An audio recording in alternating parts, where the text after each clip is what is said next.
ഇന്നത്തെ കഥയിലേക്ക് എല്ലാ സുഹൃത്തുക്കൾക്കും സ്വാഗതം. കഥ ആരംഭിക്കാം. ഞാൻ ജോണി. പ്രായം 40 വയസ്സുണ്ട്. ഭാര്യയ്ക്കൊപ്പം താമസിക്കുന്നു. 2 മക്കളിൽ മകളെ കെട്ടിച്ചയച്ചു. മകൻ തമിഴ്നാട്ടിൽ എഞ്ചിനീയറിംഗിന് പഠിക്കുന്നു. അവൻ ഹോസ്റ്റലിലാണ് താമസിക്കുന്നത്.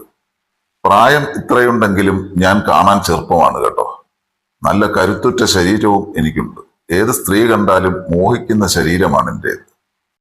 പലവിധ അസുഖങ്ങളുള്ള എന്റെ ഭാര്യയ്ക്ക് പല കാര്യങ്ങളിലും താല്പര്യം കുറവായിരുന്നു. ഞങ്ങളുടെ തൊട്ട അയൽപ്പക്കത്ത് താമസിക്കുന്നത് ഒരു തള്ളയും മകനും മരുമകളുമാണ്. പെണ്ണിനെ കുറിച്ച് പറഞ്ഞാൽ അടിപൊളി ഒരു ഉരുപ്പടിയാണ്. പേര് മായ. അവളുടെ ഭർത്താവിന് അല്ലറ ചില്ലറ ബ്രോക്കർ പണിയാണ് ജോലി. മടിയനായ അവൻ ഒരു മുഴുക്കുടിയനുമായിരുന്നു. തന്തപ്പടി സമ്പാദിച്ചിട്ടിരുന്ന ലക്ഷക്കണക്കിന് രൂപയ്ക്ക് ഏക അവകാശിയായിരുന്നു അവൻ. അവൻ 24 മണിക്കൂറും മദ്യലഹരി വേണം. അവന്റെ വിവാഹത്തിന് മുൻപ് തന്നെ തന്ത മരിച്ചിരുന്നു.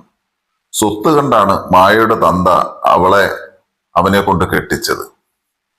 ഒരു 30 വയസ്സ് പ്രായം ഉണ്ടായിരുന്ന അവന് വെളുത്തു സുന്ദരിയായ 19കാരിയെ കിട്ടിയത് അവന്റെ യാതൊരു ഗുണം കൊണ്ടും ആയിരുന്നില്ല. അനിലെന്നായിരുന്നു അവന്റെ പേര്. ആദ്യമൊക്കെ പഞ്ചപാവമായിരുന്നു മായ. അനിലിന്റെ കൂടെ താമസം ആയതിനു ശേഷം മെല്ലെ മാറി.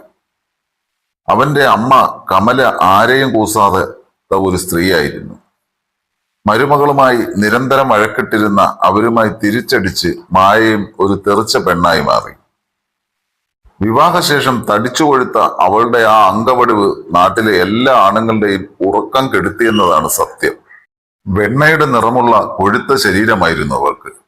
തുടുത്ത മുഖത്ത് ചോര കിനിയുന്ന ചുണ്ടുകൾ, തുടുത്ത കവിളിണകൾ, സദാ വിടർന്ന ചുണ്ടുകൾ എന്തിനോ വേണ്ടി ദാഹിക്കുന്നത് പോലെ തോന്നും. കരിമഷി എഴുതിയ പടർന്ന കാമാർത്തി നിറഞ്ഞ കണ്ണുകൾ, പനങ്കുല പോലെ വളർന്ന ഇടതൂർന്ന മുടി, വിരിഞ്ഞ തോളുകളും കൊഴുത്ത കൈകളും. മായയെ കണ്ട നാൾ മുതൽ ഞാൻ വെള്ളമിറക്കുകയായിരുന്നു. അവളുടെ കല്യാണം കഴിഞ്ഞു ഏതാണ്ട് 2 വർഷമായ സമയത്താണ് ഈ സംഭവം നടക്കുന്നത്. അന്ന് വൈകുന്നേരത്ത് അവളുടെ അമ്മായിയമ്മ ഉടുത്തൊരുങ്ങി എവിടേക്കോ പോകുന്നത് ഞാൻ കണ്ടു. എങ്ങോട്ടാ കമലമ്മേ യാത്ര? ഞാൻ ചോദിച്ചു. അനിയത്തിയുടെ വീട് വരെ ഒന്ന് പോവുക. അവളുടെ വീട്ടിൽ നാളെ രാവിലെ ഒരു ചടങ്ങുണ്ട്, കമലമ്മ പറഞ്ഞു.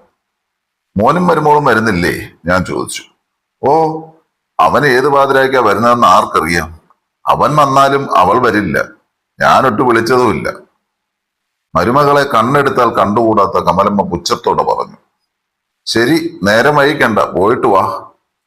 തള്ള പോകുന്നത് ഞാൻ നോക്കി നിന്നു. മഴക്കാലമായതിനാല് സന്ധ്യയ്ക്ക് തന്നെ മഴച്ചാറ്റിലുണ്ടായിരുന്നു. നല്ല സുഖമുള്ള അന്തരീക്ഷം. ഭാര്യ സീരിയൽ കാണുന്ന നേരത്ത് ഞാൻ പതിവ് മദ്യപാനം നടത്തി സാമാന്യം മൂടായി. സീരിയൽ തീർന്നപ്പോൾ അവൾ എഴുന്നേറ്റ് ചോറ് വിളമ്പി. ഞങ്ങൾ 2 പേരും കൂടി ഇരുന്നുണ്ടു. കുറെ നാളുകളായി ഞങ്ങൾ വേറെ വേറെ മുറികളിലാണ് ഉറങ്ങുന്നത്. ഊണ് കഴിഞ്ഞ് അവൾ ഉറങ്ങാൻ കയറി.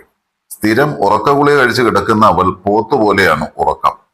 അന്ന് തലവേദനയാണെന്ന് പറഞ്ഞു പതിവിലും നേരത്തെ അവൾ ഉറങ്ങാൻ കയറി. ഞാൻ എന്റെ മുറിയിലെത്തി. കിടക്ക വിരിച്ചു. ഉച്ചയ്ക്ക് 4 മണിക്കൂർ ഉറങ്ങിയ എനിക്ക് ഉറക്കം തീരെ വന്നില്ല. സമയം 10 കഴിഞ്ഞിരുന്നു. പുറത്തു മഴ ചെറുതായി പെയ്യുന്നുണ്ടായിരുന്നതിനാൽ സാമാന്യം നല്ല തണുപ്പുമുണ്ടായിരുന്നു. പെട്ടെന്നൊരു നിലവിളി കേട്ടതുപോലെ എനിക്ക് തോന്നി. ഞാൻ എഴുന്നേറ്റിരുന്നു. വീണ്ടും ശബ്ദം. എന്താണതെന്ന് എനിക്ക് മനസ്സിലായില്ല. ഗൾഫിൽ നിന്നും വന്ന ഒരു സുഹൃത്ത് സമ്മാനിച്ച ശക്തിയേറിയ ടോർച്ചുമെടുത്ത് ഞാൻ പുറത്തിറങ്ങി. മായയുടെ വീട്ടിൽ നിന്നാണ് ശബ്ദം. ഞാൻ വേലിയുടെ അരികിലേക്ക് വേഗം ചെന്നു. അവരുടെ വീട്ടില് ലൈറ്റ് ഉണ്ടായിരുന്നില്ല. വീടിന് പിന്നിലെ കോഴിക്കൂട്ടിൽ നിന്നുമാണ് ശബ്ദം വന്നത്. കോഴിയെ ഏതോ ജീവി പിടിക്കാൻ ശ്രമിക്കുന്നതാണെന്ന് എനിക്ക് മനസ്സിലായി. ഞാൻ ടോർച്ചുമായി അവരുടെ കോമ്പൗണ്ടിൽ കടന്നു. കോഴിക്കൂടിന് സമീപമെത്തി.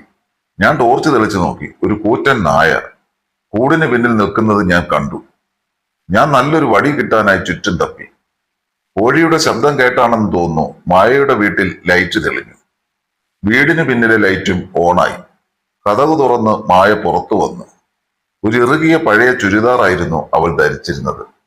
അത് കണ്ടപ്പോൾ തന്നെ എനിക്ക് എവിടെ നിന്നെല്ലാമോ കോരിത്തിരിച്ചു. എന്താ അങ്കിളെ ശബ്ദം? മായ ഇറങ്ങി വന്ന് ചോദിച്ചു. ഒരു നായയാണ്. കോഴിയെ പിടിക്കാൻ ശ്രമിച്ചപ്പോൾ കോഴി ശബ്ദം ഉണ്ടാക്കിയതാ. ഷോ, ഞാനങ്ങ് പേടിച്ചു പോയി, മായ എന്നെ നോക്കി പറഞ്ഞു. അവളുടെ അംഗപുഷ്ടി ഞാൻ ആർത്തിയോടെ നോക്കി. ഒരു വടി കിട്ടുമോ? അവൾ വേഗം ഒരു കമ്പെടുത്ത് എന്റെ കയ്യിൽ തന്നു. നായ എവിടെ അങ്കിളെ? വാ കാണിക്കാം. അവൾ എന്റെ അരികിലേക്ക് വന്നു. ഞാൻ മെല്ലെ മുൻപോട്ട് നീങ്ങി ടോർച്ച് തെളിച്ചു. അല്പം മാറി നിന്നുകൊണ്ട് നോക്കുന്ന കറുത്ത നായയുടെ മേൽ ഞാൻ ടോർച്ച് അടിച്ചു. അയ്യോ, എന്തു വലിയ നായ! അതിന്റെ അപ്പുറത്തേക്കും ഞാൻ ടോർച്ച് അടിച്ചു. അപ്പോഴാണ് കണ്ടത് മറവിൽ നിന്നിരുന്ന ഒരു പെണ്ണായ. ആഹാ, അപ്പോൾ അതായിരുന്നു കാര്യം, ഞാൻ പറഞ്ഞു. എന്ത്? മായ കുലുങ്ങിച്ചിരിച്ചുകൊണ്ട് ചോദിച്ചു. കണ്ടില്ലേ അവന്റെ ഗേൾഫ്രണ്ട് ഒപ്പം ഓടിയത്? ഞാൻ അവളുടെ പാവം നോക്കിക്കൊണ്ട് പറഞ്ഞു. മായ കാമാർത്തിയോടെ എന്നെ ഒന്ന് നോക്കി. അങ്കിൾ അവരെ ശല്യപ്പെടുത്തി, അവൾ ചിരിച്ചുകൊണ്ട് പറഞ്ഞു. ഞാൻ അറിഞ്ഞോ ഇതൊക്കെയാണ് ഇവിടെ സംഭവം. അവളുടെ ദേഹത്ത് മഴത്തുള്ളികൾ വീഴുന്നുണ്ടായിരുന്നു, എന്റെയും. അവൾ വീടിന് പിന്നിലെ ചായ്പിലേക്ക് കയറി. അവിടെ വെളിച്ചമുണ്ടായിരുന്നു. ഇനി കയറി നിൽക്കെങ്കിലേ, മഴ നനയണ്ട. ഞാൻ കയറി നിന്നു. മഴയത്ത് രണ്ടിനും കൂടി സൂഹിക്കാൻ ഞങ്ങളുടെ കോഴിക്കോടെ കിട്ടിയുള്ളോ? മായ ചോദിച്ചു. അത്യാവശ്യക്കാർക്ക് സ്ഥലം വല്ലതും പ്രശ്നമാണോ കൊച്ചേ? മായ ചിരിച്ചു. അനിലൻ അറിഞ്ഞില്ലേ സംഭവം? ഞാൻ ചോദിച്ചു. കുടിച്ചു ബോധമില്ലാതെ കിടക്കുന്ന അയാൾ ആന ഭ്രാന്തെടുത്ത് വന്നാൽ പോലും അറിയില്ല, അവൾ പറഞ്ഞു. ആഹാ, ആൾ ഉറങ്ങിയോ? അവൾ അനിഷ്ടത്തോടെ ചുണ്ടുമലർത്തി. ചുവന്നു തൊടുത്ത അവളുടെ അതരപടം എന്നെ ലഹരി പിടിപ്പിച്ചു. കൊച്ചുറങ്ങിയില്ലായിരുന്നോ? പകലുറങ്ങിയത് കാരണം എനിക്ക് ഉറക്കം വന്നില്ലെങ്കിൽ. എനിക്കും അതാ ശബ്ദം കേട്ടപ്പോൾ തന്നെ ഞാൻ ഓടി വന്നത്. അങ്ങളെ കൂട്ടിലൊന്ന് നോക്കണം, കോഴിയെല്ലാം ഉള്ളിലുണ്ടോന്ന്. എല്ലാം കാണും. അവരുടെ ഉന്നം കോഴിയല്ലായിരുന്നല്ലോ. എങ്കിലും വാ നോക്കാം. മായ അമർത്തി ചിരിച്ചു. ഞാൻ ടോർച്ചുമായി ചെന്ന് ടോർച്ച് തെളിയിച്ചു കൊടുത്തു. അവൾ കുനിഞ്ഞ് കൂടിന്റെ ഉള്ളിലേക്ക് നോക്കി. അവളുടെ ആ നിൽപ്പ് എന്റെ സമനിലയാകെ തെറ്റി. എല്ലാം ഉണ്ട്, മായ പറഞ്ഞു. മഴയുടെ ശക്തി കൂടിയതിനാൽ അവൾ ഓടി ചായ്പിൽ കയറി. ഒപ്പം ഞാനും. മഴ കനക്കുകയാണല്ലോ, അവൾ മൂളി. ആന്റി കിടന്നോ അങ്കിൾ? അവൾ എപ്പോഴേ ഉറങ്ങി. മായ കുലുങ്ങിച്ചിരിച്ചു. അവളുടെ ആർത്തി പൂണ്ട കണ്ണുകൾ എന്റെ നെഞ്ചിലായിരുന്നു. മഴ വല്ലാതെ കൂടി. എന്നാലും അങ്കിൾ ആ നായ്ക്കളുടെ സ്വർഗത്തിൽ കട്ടുറുമ്പായത് മോശമായി പോയി. അപ്പോൾ കൊച്ചിറങ്ങി വന്നതോ? ഞാൻ വന്നില്ലെങ്കിൽ കൊച്ചു വന്ന് അവരെ ഓടിക്കില്ലായിരുന്നു. എനിക്കും അറിയില്ലായിരുന്നല്ലോ. അറിഞ്ഞാൽ ഞാൻ ഓടിക്കത്തില്ല കേട്ടോ, മായ ചിരിച്ചു. അവനാള് കൊള്ളാം. ചിലപ്പോൾ പകൽ കൊച്ചിനെ കണ്ട് കൊതിച്ചു വന്നതാകും. എന്നെയോ? പോ അങ്കിളെ, അവൾ നാണിച്ചു തൊടുത്തു. കൊച്ചെ, കൊച്ചിനെ അറിയാൻ വയ്യാത്തണ്ടാ. ചില നായ്ക്കൾക്ക് പെണ്ണുങ്ങളെ കണ്ടാൽ ഇളകും. മായ ചിരി അടക്കാൻ പാടുപെടുന്നത് ഞാൻ കണ്ടു. എന്തിളകും? അതൊന്നും കൊച്ചിന് പറഞ്ഞാൽ മനസ്സിലാകില്ല. മായ ആസക്തിയോടെ എന്നെ നോക്കി. അതുങ്ങൾക്ക് വേറെ സ്ഥലം കെട്ടി കാണിപ്പോൾ, ഞാൻ അവളുടെ ഭാവം നോക്കി പറഞ്ഞു. എന്നാൽ ഞാൻ പോട്ടെ, വെറുതെ ആ പാവത്തുങ്ങളെ ശല്യപ്പെടുത്തി. ഷോ, ഈ മഴയ്ക്കോ? നനയോ അങ്കിളെ? മായ പറഞ്ഞു. ഓ സാരമില്ല, എന്നാൽ കുട തരാം. എങ്കിലെടുത്തോണ്ട് വാ.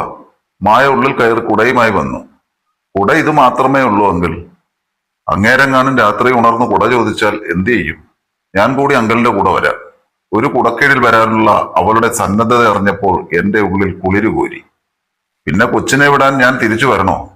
ഓ, എനിക്ക് പേടിയൊന്നുമില്ല, ഞാൻ തനിച്ചു വന്നോളാം. അവൾ കൂസാതെ എന്നെ നോക്കി പറഞ്ഞുകൊണ്ട് കുട നിവർത്തി എനിക്ക് തന്നു. ഞാൻ കുട വാങ്ങിയപ്പോൾ അവൾ എന്റെ ഒപ്പം അതിന്റെ ഉള്ളിലേക്ക് കയറി. എന്നാൽ പോകാം? ചെറിയ കിതപ്പോടെ ഞാൻ ചോദിച്ചു. അവൾ മൂളി. പുരുഷന്മാരുടെ നിയന്ത്രണം പിടിക്കുന്ന അവളുടെ ആ മദഗന്ധം എന്റെ മൂക്കിലടിച്ചു. നല്ല ശക്തമായ മഴയായതിനാൽ അവൾ എന്നോട് ചേർന്ന് നിന്നു. ഞങ്ങൾ ചായപ്പിൽ നിന്ന് ഇറങ്ങിയതും കറണ്ട് പോയി. കറണ്ട് പോയി. ഇരുളിൽ എന്നെ മുട്ടിയിരുമ്മി മായ പറഞ്ഞു. കറണ്ട് വന്നിട്ട് പോകാം. എന്റെ ശബ്ദം കിതച്ചിരുന്നു. എന്തിരുട്ടാണ്? മായ വീണ്ടും ചോദിച്ചു. അവളുടെ ആ ശ്വാസം എന്റെ നെഞ്ചിലടിച്ചു. താഴേക്കിട്ടിരുന്ന അവളുടെ കൈ എന്റെ എവിടേക്കെയോ മുട്ടി.